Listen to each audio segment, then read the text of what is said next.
জানি আপনার কষ্ট হচ্ছে। আগে না শেষে বাবু, কি যে বলেন, মন্দিরের কাজ। মন্দিরের কাজ ঠিক নয়, আসলে আমার মানসিক অস্থিরতাটা চাপা দেওয়ার জন্যই আমি আপনাকে ডেকে নিয়ে এসেছি। আপনি কি কোনো উদ্বেগে ভুগছেন? ঠিক তাই, তবে আমার উদ্বেগটা ঠিক কি সেটা আমি আপনাকে বোঝাতে পারবো না। কারণ এমনিতে সব মন্দিরে ঠিকই চলছে, আগেকার সংকটগুলো কেটে গেছে, ব্রাহ্মণরা আর এই জায়গাটাকে অচ্ছুত করে রাখতে পারছেন না, লোকজনও আসছে, ছোট ভট্টাচার্যের নাম যশ অনেকটাই বেড়েছে। কিন্তু কিন্তু ওর শরীরের হাল কি ঠিক সেজবাবু? আমার সমস্যাটা সেখানেই। আসলে ওর এই গা জ্বালা, শরীর অস্থির ভাব, এই অসুখের কতটা মানসিক আর কতটা শারীরিক, এই ব্যাপারটা নিয়ে আমার খুবই বিভ্রান্তি হচ্ছে। কবরেজ গঙ্গাপ্রসাদ সেন মশাই ওকে দেখছেন শুনেছি। ঠিকই শুনেছেন। আসলে গঙ্গা প্রসাদ সেনের মতো কবিরাজ কলকাতা শহরে আর দ্বিতীয় নেই। সে তো বটেই। রানিমার নির্দেশেই আমি ওনাকে ডেকে নিয়ে এসে ছোট বাচ্চাকে দেখাচ্ছি।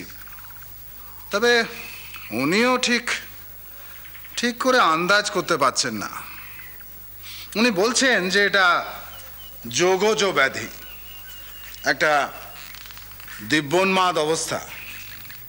হ্যাঁ, যে কারণে আপনাকে ডাকা সেটা হলো ওকে একটু বোঝা দরকার, মানে ছোট ভট্টাচার্যকে। আপনি ওর সঙ্গে একটু কথা বলুন। শুনেছি ওই ভোরবেলাটাই থিতু থাকে। আপনি ওর সঙ্গে কথা বলে আমাকে জানান। আমি কথা বললে ও আমার সঙ্গে হয়তো ঠিক মুখ খুলবে না, তাই আপনি কথা বলুন, ও হয়তো আপনাকে কিছু বলতেও পারে। নিশ্চয়ই, আপনি যখন বলেছেন আমি নিশ্চয়ই জিজ্ঞেস করব। আমি এক্ষুনি ওকে ডাকা। না না না, আমার সামনে নয়, আপনি আলাদা করে ওকে জিজ্ঞেস করুন। আমার সামনে জিজ্ঞেস করলে অসুবিধে হতে পারে। আর আমি যে এটা জানতে চাইছি এটা ওকে বলবেন না। এটা বললে ও হয়তো ভাবতে পারে যে ওর শরীর খারাপের কথাটা যদি আপনাকে ঠিক মতো বলে তাহলে হয়তো চাকরি নিয়ে সংশয় হতে পারে। আসলে ব্যাপারটা হচ্ছে, আপনি ওর দাদাকে এই মন্দিরে এনেছিলেন, আপনি ওর অগ্রজ প্রতিম, গ্রাম সুবাদে আপনি ওর নিকটজন। বুঝতে পেরেছি, ঠিক আছে।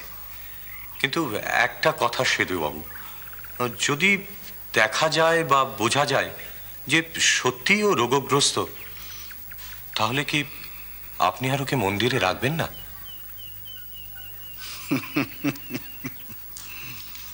বড় কঠিন প্রশ্ন করেছেন, এর উত্তর কি দিই। তবে হ্যাঁ, এটুকু নিশ্চিন্ত থাকতে পারেন যে আমি ওর প্রতি কোনো অবিচার করব না। কি জানেন, ওই একটা কথা মন্দিরে চাওর হয়ে গেছে যে পুজোর ব্যাপারে আপনি নাকি নতুন সিদ্ধান্ত নিতে চলেছেন। কিরকম? আগে উত্তরটা সাহস করে বলি, আপনি আমার অপরাধ নেবেন না। শুনেছি যে আপনি ওর মতিগতিতে নাকি সন্তুষ্ট নন। হ্যাঁ হ্যাঁ, মানে না, ঠিক অসন্তুষ্ট নয়, তবে অসুবিধে তো হচ্ছেই।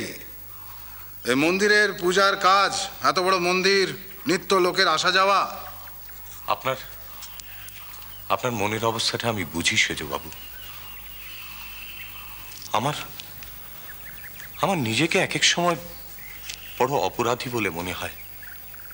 না না, এ কি বলছেন আপনি? বিশ্বাস করুন, রামকুমার যে এত তাড়াতাড়ি চলে যাবে এটা আমি ভাবতেও পারিনি। বিশেষত শরীরের ভাবগতিক তো খুব একটা খারাপ ছিল না। না না, এ আপনি কিচ্ছু মনে করবেন না, কারণ এটা তো আপনার কিছু করার নেই, এটা ঈশ্বর অভিপ্রেত। তবুও মহেশবাবু, বড় ভট্টাচার্যের চলে যাওয়ার সঙ্গে ছোট ভট্টাচার্যের প্রতি আমার দায়বদ্ধতার কোনো যোগ নেই। আর যদি যোগ থাকেও, আমি এ ভার কখনোই মন্দিরের ওপর চাপাবো না। কারণ ওই রকম একটা লোককে সারা জীবন টেনে নিয়ে যাবার ক্ষমতা ও আমার পায়রার বরাদ্দ থেকেই হয়ে যাবে। আসলে কি জানেন, ওর মধ্যে আমি একটা দৈবী শক্তির উদ্ভাস দেখতে পাই।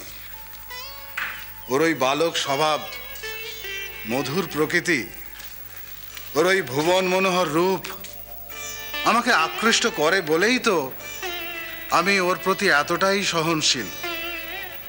তবে হ্যাঁ, তা সত্ত্বেও ওকে এখনো আমার যাচাই করে দেখতে হবে।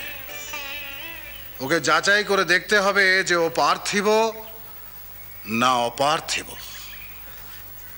সে তো ঠিকই সেজবাবু, নিশ্চয়ই দেখবেন। তবে আমার বিশ্বাস আপনি বিভ্রান্ত হবেন না।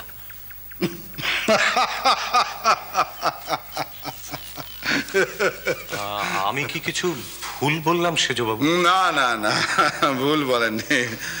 আসলে ওই তো আমাকে বিভ্রান্ত করে দেয় মশাই।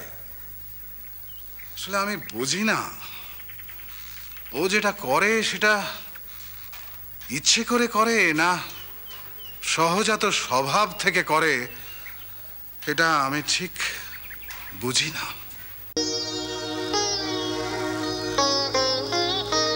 শ্যামা মন ছাঁচে তোমাকে ফেলে, মনোময়ী মূর্তি লব তুলে। শ্যামা মন ছাঁচে তোমাকে ফেলে।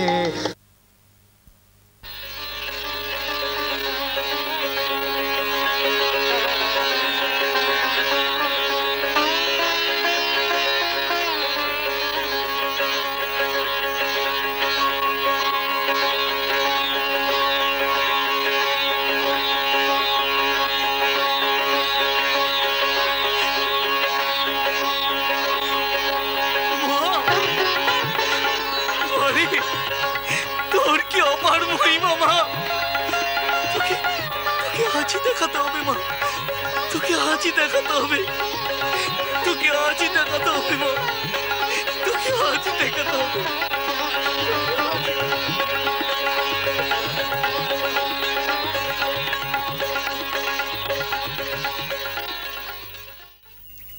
ও আপনাকে বিভ্রান্ত করে? হ্যাঁ, কালকে হঠাৎ এসে তর্ক জুড়ে দিলে, বললে ভগবান নাকি ইচ্ছে করলে তার নিজের আইন তিনি রদ করতে পারেন। আমি বললাম তাও কি কখনো হয়? ভগবান একবার যে নিয়ম করেছেন সেটা রদ করার ক্ষমতা তার নিজেরও নেই। ফোটান তো দেখি ভগবান লাল ফুল গাছে সাদা ফুল, তা ও বলল ভগবান পারেন। আরে নিয়ম নিয়ম, আইন আইন। অবশ্য ওর এই ভগবত বিশ্বাসকে আমি দোষ দিই না, একেবারে নিঃশর্ত বিশ্বাস। তবে কখনো কখনো সেটা অন্ধবিশ্বাস। আমার আপত্তি হলো ওর এই কুপমণ্ডুকতার, বিজ্ঞান বিরোধিতার। আরে যুক্তিতর্কের একেবারে ধার ধারে না। এদিকে সেজবাবু আছেন নাকি? এই তো সেজবাবু। কি বাবা? কি গো সেজবাবু, এটা কি? হ্যাঁ, কাল তো খুব বলছিলেন ভগবান নিজেও নাকি তার নিজের আইন রদ করতে পারেন না, লাল ফুলের গাছে সাদা ফুল ফোটাতে পারেন না। আজ একবারে চোখ ফুটিয়ে দিলেন গো ভগবান, চোখ ফুটিয়ে দিলেন। এক্ষুনি গাছে ফুটেছিল গো, আমি আপনাকে দেখাবো বলে ডাল ভেঙে নিয়ে এলুম। দেখুন দেখুন।